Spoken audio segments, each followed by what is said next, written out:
Bora falar de futebol, bora falar do projeto do Jogo Cap. Isso mesmo, eu estive recentemente no Museu do Futebol para participar de um circuito de palestras que a Universidade do Futebol promoveu e 4 dessas palestras foram concedidas pelo Atlético Paranaense. Bom, dentro desse trabalho do Atlético Paranaense, eu resumi no Twitter algumas coisas interessantes que eu tirei. E olha, teve uma repercussão tão grande que eu falei, bom, acho que eu vou fazer um vídeo no YouTube para falar um pouquinho mais sobre tudo que eu pude conhecer desse Atlético Paranaense que tem conquistado títulos, conquistou no ano passado a Copa Sul-Americana e conquistou nesse ano a Copa do Brasil. Para começar, a meta é ousada. O Mário Celso Petralha colocou essa meta lá em 2014 para ser atingida em 2024. 2 pontos importantes da meta desse projeto do Atlético Paranaense. O primeiro, objetivo de ter 60% de uma equipe campeã mundial até 2024 formado no clube. O segundo ponto, ser o clube empresa mais atraente do país. Bom, para falar sobre isso, é legal destacar que nas palestras eles foram bem claros em relação a como estão buscando esses objetivos, quais caminhos. E o mais interessante foi a ideia básica de jogo do Atlético Paranaense, que foi o Jogo Cap. São 16 ideias, mas eu separei só as principais para que vocês tenham uma ideia de tudo que está sendo trabalhado para que o time desenvolva bem esse Jogo Cap. Eu vou ler rapidamente aqui, ó. Ideia 1 e ideia 3. Essas duas podem ser lidas até juntas. Veja bem, ideia 1. Nosso atleta com a bola provoca as linhas adversárias. O que é isso? O drible. Ideia 3. Não gastamos energia com coisas simples. Jogamos em 1 e 2 toques sempre que necessário e não abrimos mão do drible quando for a melhor solução. Aí que está o detalhe, aí que está a parte mais interessante desses 2 primeiros pontos. Na verdade, o primeiro e o terceiro. O que tem dentro? O que está em comum? É justamente o drible, que de acordo com eles, é o que está mais escasso hoje no futebol brasileiro. É o que mais faz falta. Tanto que hoje o atleta que melhor dribla no Atlético Paranaense não é formado no Atlético Paranaense, que é o Rony, que vem tendo muito destaque na equipe.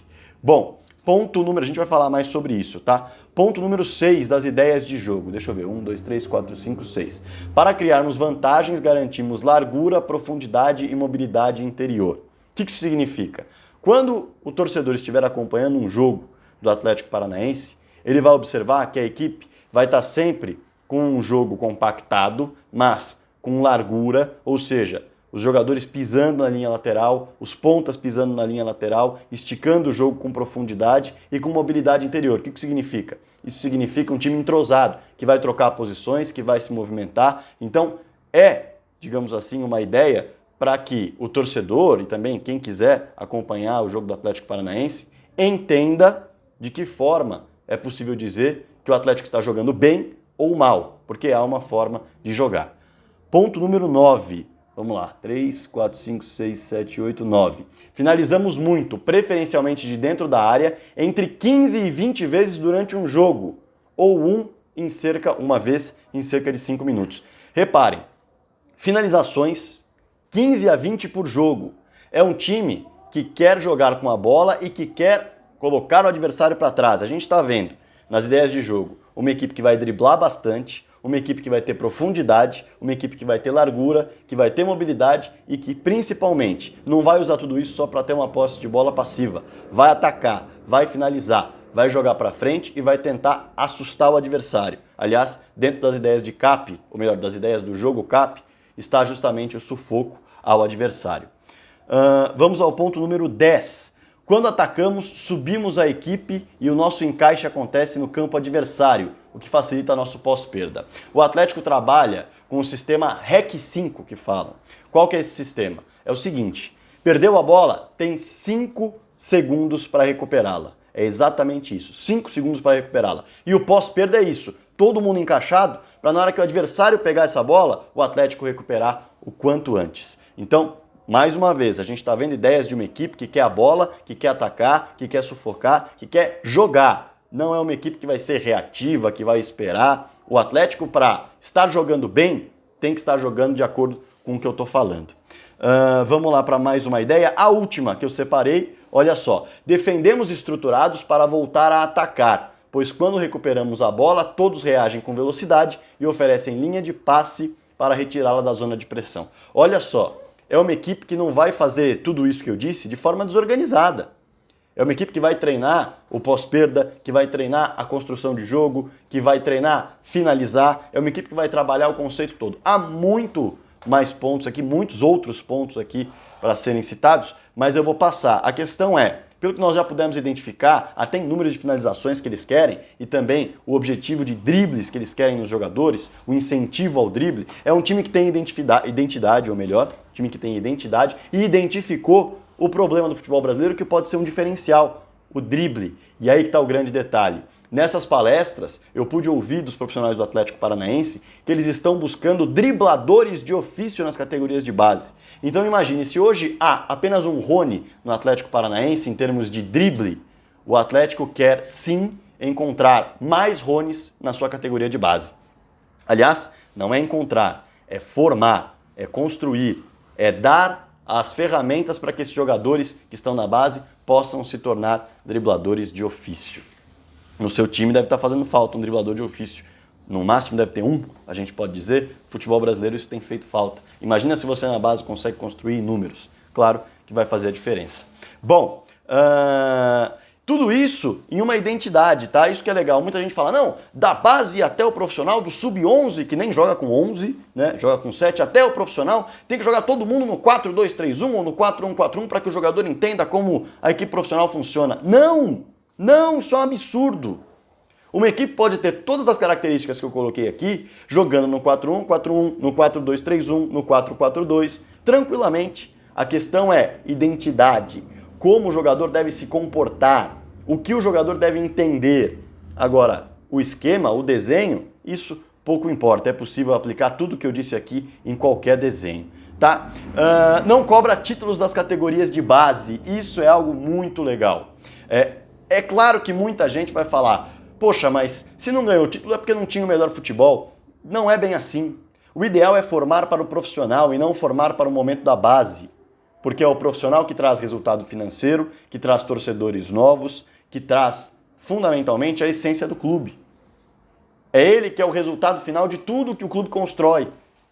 Então veja bem, é uma equipe que pensa em colocar o que tem na base para jogar no profissional. Vejam só os resultados, tá? Em 2018, o primeiro jogador que mais jogou, o segundo jogador que mais jogou, o terceiro jogador que mais jogou, o quinto jogador que mais jogou e o nono jogador que mais jogou, esses 1, 2, 3, 4, 5 atletas, tá?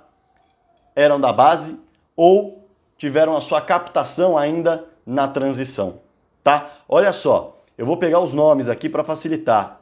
2018, não, tô falando de 2019, né? Não, tô falando de 2018. 2018, tá? Bruno Guimarães foi o que mais jogou, captação ainda em transição. Observou ali o Bruno, fora do profissional, falou, opa, esse aqui pode se encaixar no melhor do Atlético Paranaense. E deu certo, encaixou. Goleiro Santos, titular absoluto, segundo que mais jogou. Pablo, titular absoluto, terceiro que mais jogou, fundamental, foi vendido por uma bala para o São Paulo. Renan Lodge, o quinto que mais jogou no ano, formado na base também, foi vendido para o Atlético de Madrid por uma bala. Léo Pereira, nono que mais jogou em 2018. E aí, você ainda tem o Zé Ivaldo e o Matheus Rossetto, que jogaram bastante em 2018, mas não têm sido tão utilizados em 2019. Agora repare, o nono que mais jogou, o zagueiro Léo Pereira em 2018, se tornou o primeiro que mais jogou em 2019. Olha só, em 2019, o primeiro, o terceiro, o quarto, o quinto, o 12º e 13º jogadores que mais atuaram estavam no processo de categorias de base ou de captação para transição, ali nos aspirantes. Olha só, zagueiro Léo Pereira foi o que mais jogou. Goleiro Santos foi o terceiro que mais jogou no ano. Marcelo Cirino, jogador que saiu do Atlético Paranaense, agora voltou, identidade com o clube, eles também querem muito isso. Olha, quarto que mais jogou no ano até agora, em 2019. Tá? Bruno Guimarães, quinto que mais jogou no ano. Vitinho, jogador que tem prometido muito, 12º que mais jogou, 26 jogos no ano, 12 como titular, atacante. Lucas Rauter, 13º que mais jogou, e olha só, com 25 jogos no ano, ele participou do título da Copa do Brasil, jogando oitavas, quartas de final e semifinal. Jogador da base. Quer mais um exemplo interessante? O Kelvin, de 18 anos, tem entrado no time agora no segundo semestre, tem recebido oportunidades, participou da semifinal e da final da Copa do Brasil desse ano. É muito jogador da base funcionando. E tem as contratações pontuais, é claro. O Rony, que foi um achado no Japão, é um dos melhores jogadores desse time, o segundo que mais atuou no ano. O Wellington, que estava mal no São Paulo, se encaixou na identidade do Atlético e tem sido um jogador muito utilizado. Marco Ruben, centroavante, peça que não achou espaço ali em 2018 no Atlético Paranaense, em 2019 se firmou. Léo Cittadini, jogador da captação, estava no Profissional do Santos, houve um oferecimento de projeto para ele. Uma oferta de projeto, melhor dizendo. Ele sairia do profissional, entraria no aspirantes para entender melhor o modelo de jogo e subiria para o profissional. Jogador importantíssimo no Atlético. Então o trabalho é realmente bem interessante e se você pensar que hoje você já tem 60% do time, pelo menos os mais importantes formados na categoria de base, se essa equipe for campeã mundial em algum momento, a tendência é que de fato 60% da equipe seja formada na base, tá? Ah, mas e ser o clube mais atraente em termos de clube empresa no Brasil? Bom, o Atlético Paranaense diminuiu a sua dívida em 50% de 2014 para 2018. Processo muito positivo. É um time que opera dentro do que se tem no orçamento. Para se ter uma ideia, em 2018 foi o 12º em folha salarial entre os times da Série A. Fluminense gastou, por exemplo, 50% a mais. O Galo, quase o dobro. Outra anotação que eu fiz aqui, o Cruzeiro, 3 vezes mais. E o Atlético conquistou o título da Sul-Americana, trabalhando com uma folha que é a 12ª do país. O Atlético, que deve ter em 2019 o maior faturamento da sua história, vendeu o Pablo por mais de 26 milhões de reais ao São Paulo, vendeu o Renan Lodge por mais de 20 milhões de euros para a Europa, ganhou a Copa do Brasil, mais de 65 milhões de reais entrando em caixa. Além de ter chegado às oitavas de final da Libertadores, mais de 16 milhões entraram em caixa. Enfim, entre outras premiações menores e toda a questão de desenvolvimento do clube. Ou seja, o projeto está caminhando para o que se imagina em termos positivos. O projeto está andando. É realmente muito, muito, muito impressionante o que faz o Atlético Paranaense. Muito bacana de se entender, bacana de se conhecer. O trabalho das categorias de base, multiesportes, trabalhando a garotada para ter responsabilidade social. O pessoal tem que lavar a roupa, vai levar onde tem que lavar, não joga no chão. Mais para frente, pelo que eu sei, até os garotos vão ter que lavar sua própria roupa, vai ter uma lavanderia coletiva. Os garotos têm o apoio da Yellow de bicicletas dentro do CT e quando quebra, eles mesmos consertam, porque o Atlético fez uma consultoria dos garotos da base com o pessoal que conserta as bicicletas pela Yellow. Todos eles aprenderam a fazer a manutenção das bicicletas, valorização do que se faz, do que se constrói, do que se aprende. Os garotos que têm aula de capoeira, aula de basquete, enfim, um desenvolvimento motor muito interessante. Cara, de verdade, é um projeto que encanta, é muito legal. Vai ter seus defeitos? Certamente vai ter. Estou falando muito do que eu ouvi lá e óbvio que lá ninguém vai falar sobre essa questão de problemas, coisas que não deram tão certo, enfim. Mas, no todo, com o título de Copa Sul-Americana e um título de Copa do Brasil, não há dúvida de que a equipe vem fazendo o que se espera no projeto dela, ainda mais com todo o desenvolvimento das categorias de base do clube. Sobre endividamento, só um asterisco, ainda tem a questão de um imbróglio judicial, quem vai pagar as obras da Arena da Baixada, se isso acontecer vai ter um peso maior em termos de endividamento, mas pode ser que essa dívida não venha para o clube, depende muito do que for resolvido da justiça, essa dívida passe a ser do governo, enfim. É um imbróglio que eu não quis me aprofundar, porque eu quis falar muito mais da questão do que tem funcionado, do que eu aprendi nessa palestra do Atlético Paranaense. Nessas palestras, na verdade, foram 4, tá bom? Espero que vocês tenham gostado do vídeo sobre o Jogo Cap. Foi bem interessante falar sobre isso e eu quero conhecer sobre vários outros clubes, outros projetos também. Valeu?